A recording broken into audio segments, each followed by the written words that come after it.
사람은 누구나 늙습니다. 나이가 들어가고 세월이 흘러가면 사람은 늙어갑니다. 남편도 늙어가고 아내도 늙어가고 옆에 있는 자녀들도 함께 늙어가는 것이죠. 젊었을 때 팽팽했던 피부가 어느새 쭈글쭈글해지고 튼튼했던 뼈마디도 여기저기 아파옵니다. 한참 건강할 때는 돌덩이도 소화시킬 만큼 왕성한 체력이었는데 나이가 들어가면 위장도 또 몸 안에 있는 여러 가지 기능들도 예전과 같지가 않은 것입니다. 전에 은퇴하신 어느 권사님 집에 신방을 간 적이 있었습니다. 은퇴하셨어도 교회에서 뵈면 늘 곱고 또 밝고 정갈하신 분이셨어요. 예배를 드리고 이런저런 이야기를 나누며 하시는 이야기가, 목사님, 나이를 먹으니까 신앙도 예전 같지 않아요. 눈이 어두워지니 성경 말씀 보는 것도 어렵고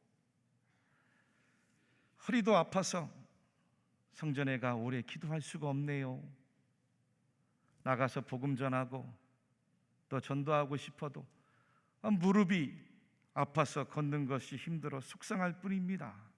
신앙생활도 다 때가 있는 것 같아요. 이제는 요양원 가지 않기만을 바랄 뿐입니다. 한참 때 봉사를 교회에서 많이 하셨는데 권사님 말씀 듣고 안타까운 마음으로 두 손을 꼭 붙들고 함께 권사님 건강과 평안, 끝까지 예수님 그 십자가 붙들고 천국을 소망할 수 있도록 기도해드린 기억이 있습니다. 그렇습니다, 여러분. 이스라엘을 이끌던 영도자 모세가 시편 90편 10절 말씀에서 다음과 같이 하나님 앞에 기도를 올렸습니다. 우리의 연수가 70이요 강건하면 80이라도 그 연수의 자랑은 수고와 슬픔뿐이요 신속히 가니 우리가 날아가나이다. 할렐루야. 세월이 더디 가는 것 같지만 빨리 갑니다. 언젠가는 다 늙게 되어 있습니다. 사람이 늙어가는 것 무엇으로도 막을 수 없습니다. 세월 앞에는 힘센 장사도 소용이 없어요. 아무리 곱고 아무리 아름답고 눈부신 미인도 나이를 먹어보세요. 나중에는 다 공평해집니다. 다 평범해집니다. 다 똑같아져요. 10대가 화장을 하면 치장이래요. 20대가 화장하면 화장이랍니다. 30대가 화장을 하고부터는 분장이 되고 40대가 화장을 하면 변장입니다. 50대가 화장을 하니 포장이요 60대가 화장하니 위장입니다. 이렇게 이야기하는데도 웃지 않는 분들은 집에서 싸우고 오셨습니까? 여러분, 70대가 화장하면 뭐라고 하는지 아세요? 환장입니다. 80대가 화장하면 막장이에요. 요즘에는 100세 시대라서 90세까지 남았는데 90세가 화장하면 끝장입니다. 100세가 화장을 하니 다시 되돌아와 화장인데 화장장으로 가는 거예요. 인생은 생로병사입니다. 할렐루야. 하나님께서 그렇게 우리를 지으셨어요. 사람은 세월 앞에서 겸손해야 됩니다. 어떻게 겸손할 수 있을까요? 오늘 함께 읽은 성경 이사야 선지는 하나님께서 이스라엘을 어떻게 사랑하고 어떻게 인도해 오셨는지, 그리고 지금까지 그들을 어떻게 구원해 오셨는지를 하나님의 말씀으로 대언해 주었습니다. 우리 3절과 4절 말씀을 다시 한번 같이 한 목소리로 천천히 읽어보겠습니다. 야곱의 집이여, 이스라엘의 집에 남은 모든 자여, 내게 들을지어다. 배에서 태어남으로부터 내게 안겼고 태에서 남으로부터 내게 업힌 너희여, 너희가 노년에 이르기까지 내가 그리하겠고 백발이 되기까지 내가 너희를 품을 것이라. 내가 지었음즉 내가 업을 것이요 내가 품고 구하여 내리라. 아멘. 이 본문의 배경은 이스라엘이 바벨론에게 포로로 끌려갔을 때입니다. 나라가 망하고 집과 땅도 빼앗기고 가족들도 뿔뿔이 낯선 타국으로 다 흩어졌습니다. 이 얼마나 큰 낙심이고 절망입니까? 하나님의 택한 신민이라고 불렀던 이스라엘 온 공동체, 온 나라가 큰 환난이 임하고 고생이 임한 거죠. 마치 우리나라가 일제치하에서 나라를 빼앗기고 국토를 빼앗기고 언어도 빼앗기고 가족들과 뿔뿔이 흩어져 저 멀리 중국, 러시아, 심지어는 남미까지 가서 현지인 농장에 고용되어 살아가는 제1세대 재외 동포들의 삶과 마찬가지예요. 그런데 하나님께서 이사야 선지를 통해 그들에게 무엇이라 말씀하셨습니까? 이스라엘의 집에 남은 모든 자여, 내게 들을지어다. 나에게 들을지어다. 무엇을 들으라는 거예요? 너희는 태어나면서부터 내게 안겼다. 너희는 태어나면서부터 나에게 업혔다. 출생 때 어머니 탯줄에서 끊어진 신생아가 곧바로 어머니 품에 안기는 것처럼 하나님께서는 그들을 낳을 때부터 하나님 품 안에 안고 하나님께서 친히 키우셨노라는 놀라운 복음의 이야기를 들려주신 겁니다. 실제로 이스라엘 민족의 태동의 역사를 보면 그들의 조상 아브라함 족장 때부터 이삭, 야곱, 요셉, 모세, 여호수아, 다윗과 솔로몬, 지금의 유대 민족을 이루기까지 성경의 구절구절이 하나님께서 주님의 손길과 하나님의 돌보심이 닿지 않은 것이 하나도 없었습니다. 비록 이들이 하나님 언약의 말씀 저버리고 배반해서 이교도들에게 멸망을 당했지만 완전한 멸망이 아니에요.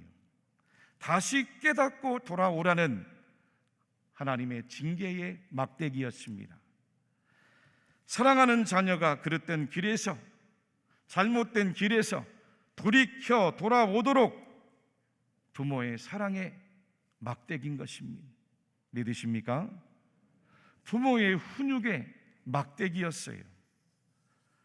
반면 1절 말씀에 벨은 엎드러졌고 느보는 구부러졌도다. 그들의 우상들은 짐승과 가축에게 실렸으니 너희가 떠매고 다니던 그것들이 피곤한 짐승의 무거운 짐이 되었도다. 하나님께서 말씀하고 계세요. 이 벨과 느보는 이스라엘을 침략했던 바벨론 제국의 아주 유명한 우상신의 이름입니다. 이 벨은 바벨론 사람들이 숭배했던 최고의 우상이고, 느보는 그 벨의 아들이자 대언자로 여겼던 우상의 이름이에요. 그런데 그 벨과 그 느보가 구부러졌다는 거예요. 이스라엘을 패망하게 하고 영원할 것 같았던 그 바벨론의 벨과 느보가 무너지고 구부러져서 마치 가축 수레에 피곤한 진처럼 사람들이 떠매고 다니는 비참한 취급을 당할 것을 예언해 주신 겁니다. 그렇습니다. 하나님 품에 안고 키우셨던 이스라엘, 비록 바벨론에게 망한 것 같지만 2700년이 지난 지금 어떻습니까? 지금도 유대 민족 망하지 않았습니다. 소수 민족이긴 하지만 전 세계를 호령하고 있지 않아요. 하나님이 세우신 새로운 영적인 이스라엘, 하나님의 교회도 지금 온 세상에 충만하게 존재하고 있습니다. 반면 바벨론 제국은 이사야 선지의 예언처럼 그들의 벨과 느보 우상과 함께 뒤이어 일어난 페르시아 제국에 의해서 멸망을 당하고 역사 속에 흔적도 없이 몰락하고 말았습니다. 왜입니까? 성경에서 말씀하신 하나님, 유일하신 하나님이시오. 아멘. 만물을 창조하신 하나님이십니다. 우리 하나님은 말씀대로 사람을 구원하시기 위해 독생자 예수 그리스도 십자가 역사에 우리에게 희생을 하여 주신 분입니다. 사람을 창조하고 생명을 창조하고 모든 일들을, 모든 근원을 이루신 만군의 하나님이신 줄로 믿으시기를 바랍니다. 태어남으로부터 내게 안겼고 태에서 남으로부터 내게 업힌 너희여 말씀하고 계세요. 너희가 노년에 이르기까지 내가 그리하겠고 백발이 되기까지 내가 너희를 품을 것이라 말씀하고 계세요. 4절 하반절에는 내가 지었은즉 내가 업을 것이요 내가 품고 구하여 내리라 하나님의 말씀이세요. 참 중요한 이야기입니다. 세상에서의 늙음, 노년이 되지요. 세상에서의 늙음은 연약함이 됩니다. 외로움이 됩니다. 세상에서의 늙음은 때론 허무가 되고 절망이 돼요. 그러나 예수 그리스도를 믿는 하나님의 자녀, 저와 여러분들은 그렇지가 않습니다. 여러분, 원숭이를 조상으로 믿는 사람과 만물을 창조하신 하나님, 하늘의 아버지 하나님으로 믿는 사람이 어떻게 같을 수 있겠습니까? 할렐루야, 할렐루야. 하나님께서는 여러분들을 지으신 분이십니다. 하나님께서는 여러분들을 키우신 분이십니다. 하나님께서는 여러분들을 태어나게 하신 분이세요. 심지어 하나님께서는 여러분 한 사람 한 사람을 지금까지 업고 품고 오늘날까지 여러분들을 인도해 오셨다고 분명하게 말씀하고 있습니다. 심지어는 여러분들이 노년이 되고 백발이 되고 기력이 다 쇠할지라도 여전히 여러분들을 품어 구한다고 하셨어요. 품어 구한다는 것은 어떤 어려움이 닥쳐온다 할지라도 여러분들을 업어내어 살리신다는 뜻이 믿습니까?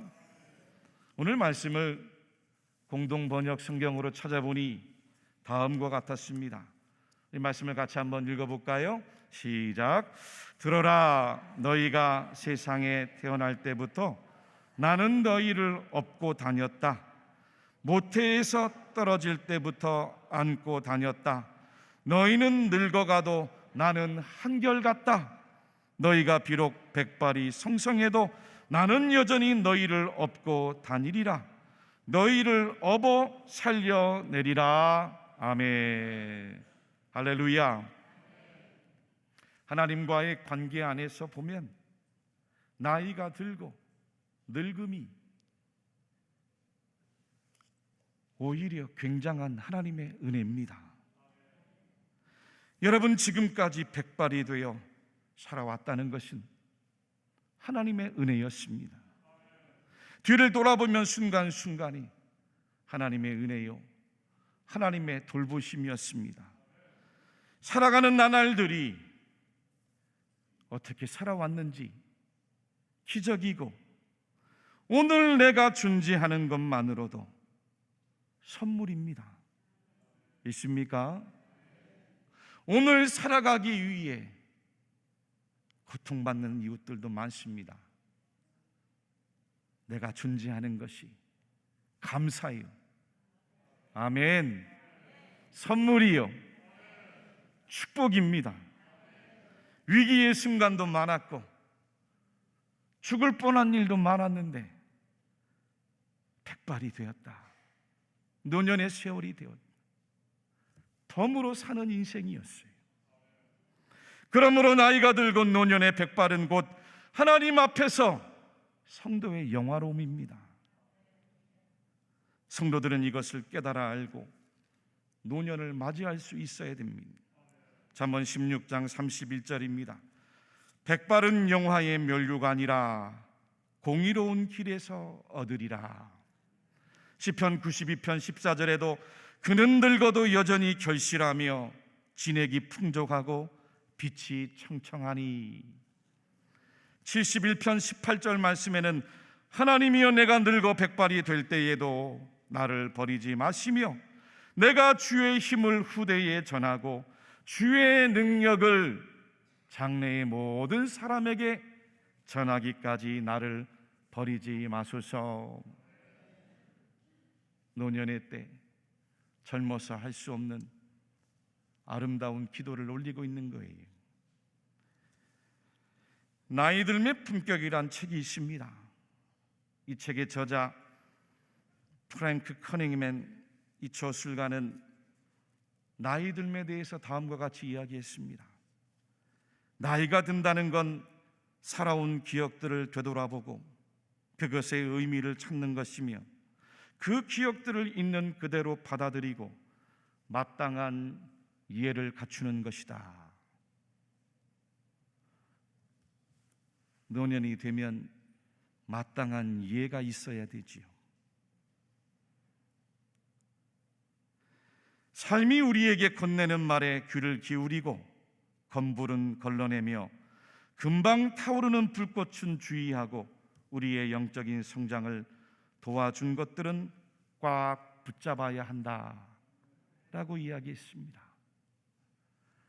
나이가 들고 세월이 지나가면 하나님 앞에서 예수님을 닮아가는 신앙의 열매들이 많이 맺혀야 된다는 뜻입니다.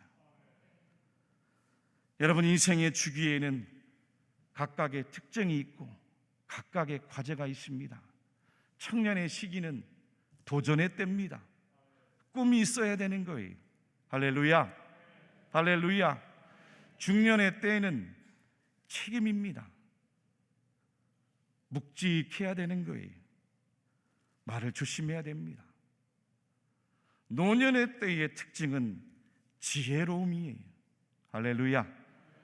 하나님의 살아온 인생의 길 되돌아보니 주님 주신 지혜로 풍족해야 되는 거예요. 고구려 때 박정승이라는 사람이 있었답니다. 그는 나이가 든 노모를 지게에 짊어지고 깊은 산중으로 올라갔습니다. 고려장을 하기 위해서예요. 깊은 산속에 도착한 박정승이 큰 절을 올리고 노모를 내려놓자 이 노모가 하는 이야기가 얘야, 나라법을 어길 수 없지 않느니 날이 어두워지기 전에 얼른 내려가라. 올라올 때 내가 길을 잃을까봐 나뭇가지를 꺾어서 내가 내려갈 길을 표시해 두었다. 오히려 아들을 걱정하는 이야기를 들은 박정승이 눈물을 흘리면서 노모를 다시 업고 집으로 내려와야 했습니다. 그 무렵에 중국의 수나라 사신들이 말 2마리를 끌고 고구려를 찾아왔는데 이 말의 크기와 생김새가 같으니 어미와 새끼를 가려내보라고 조종에 문제를 내는 거예요. 이 문제를 맞추지 못할지는 어려움을 주겠다는 거죠. 신하들이 모여서 매일 회의를 해보지만 묘안을 얻지 못했습니다. 박정승도 이 문제를 가지고 고민을 하는데 옆에 있던 노모가 하는 이야기가 아들아, 그게 무슨 걱정거리냐? 나처럼 나이 먹은 부모면 누구나 다 안다. 말을 하루 정도 굶긴 후에 여물을 갖다 주어라. 그러면 먼저 먹는 놈이 새끼 말이다. 원래 어미는 새끼를 배불리 먹고 먹인 다음에 나중에 먹는단다. 아들은 늙은 어머니가 가르쳐준 방법으로 어미와 새끼를 가려냈고, 사신들은 이 구구려인의 지혜에 탐복하여서 본국으로 돌아갔습니다. 나중에 박정승이 임금에게 찾아가 자초지종을 설명했더니 참 놀라웠게 그 어미의 이야기를 듣고는 고려장을 철폐했다는 이야기입니다. 사랑하는 교우 여러분들이요, 인생에서 나이가 중요한 것이 절대로 아닙니다. 믿습니까? 아브라함은 75세의 나이에 믿음의 길을 떠났습니다. 모세도 80세의 나이에 하나님의 부르심을 광야에서 받았어요. 갈렙도 85세의 나이에 그 험한 산지 헤브론을 올라가 얻어냈습니다. 욥도 노년에 그 모든 환난을 이기고 마침내 새로운 가문을 이루어냈답니다. 나이나 환경이나 조건이 우리에게 희망을 주고 우리에게 소망을 주는 것이 아닙니다. 오히려 노년이라도 나에게 주신 하나님의 은혜 잊지 않고 믿음으로 하나님 앞에 부지런히 구하는 자, 하나님께서 응답 주실 줄로 믿습니다. 능력 주실 줄로 믿습니다. 소망을 주실 줄로 믿습니다. 젊은이들에게는 없는 하늘의 지혜도, 믿음의 비밀도, 신비한 영적인 체험도, 모든 삶의 운명론과 숙명론을 극복하게 하시는 하나님의 놀라운 은혜가 있는 것입니다. 창세기 48장에서 노년의 죽음이 가까운 것을 난 야곱이 요셉의 아들들을 불러냈습니다. 그리고 마지막으로 축복하며 다음과 같은 이야기를 해요. 내 조부 아브라함과 아버지 이삭이 섬기던 하나님, 나의 출생으로부터 지금까지 나를 기르신 하나님, 나를 모든 환난에서 건지신 여호와의 사자께서 이 아이들에게 복을 주시오며 이들로 내 이름과 내 조상 아브라함과 이삭의 이름으로 칭하게 하시오며 이들이 세상에서 번식되게 하시기를 원하나이다. 아버지가 아들에게 축복하는 거죠. 할아버지가 손주들에게 두 손을 들고 축복하는 거예요. 며칠 전에 은퇴하신 권사님 한 분이 제 목양실에 와서 기도를 받고 가셨습니다. 기도를 받으시고는 이야기하시는데, 목사님, 제 인생 돌아보면 아무것도 없었습니다. 아무것도 없는 무에서 하나님께서 많은 것을 주셨습니다. 남편도 자녀도 건강도 물질도 집도 아무것도 없는 데서 하나님이 내게 주셨습니다. 모든 것이 하나님의 은혜입니다. 지금은 그저 하나님 말씀 하나만을 붙들고 살아갑니다. 그러면서 지금도 혹시 남에게 잘못하는 게 없나 돌아보면서 살아간다는 거예요. 지금도 부지런하게 성실하게 정직하게 그리고 남들에게 선을 베풀며 살아가기 위해 노력한다고 하시는 거예요. 세상 살아보니 세상에는 공짜가 없다는 것을 알았다고 말씀하셨어요. 참 중요한 지혜를 얻으신 거죠. 하나님 앞에서는 무엇을 심든지 하나님 앞에서 심은 대로 그대로 거두는 것이 진리인 줄로 믿으시기를 바랍니다. 마지막으로 선교사 스탠리 존슨 박사가 노년기를 슬기롭고 아름답게 보내는 여러 가지 방법이 있어 소개해드리고 말씀을 마치겠습니다. 같이 한번 읽어보겠습니다. 첫째, 시작. 은퇴하지 말라. 언제든지 하고 싶은 일을 해라. 둘째, 날마다 무엇인가 새 것을 배우려고 애쓰라. 셋째, 누구에게든 친절과 사랑을 베풀라. 넷째, 소극적이지 말고 적극적이 되라. 다섯째, 날마다 주변에서 감사할 조건을 찾으라. 여섯째, 육체적 활동의 쇠약에 신경 쓰지 말고 영적인 활동을 더 많이 하라. 마지막으로 보물을 땅에 쌓아두지 말라는 말씀을 교훈 삼아 정신적인 창고를 만들어라. 아멘. 믿음의 영적인 창고를 만들라는 것이요. 대구 칠곡의 모든 성도님들, 특별히 우리 연로하신 어르신들, 노년의 은혜, 특별의 영화임을 깨달아 하나님 앞에 강건하게 살아가시기를 주님의 이름으로 간절히 축원합니다. 아멘.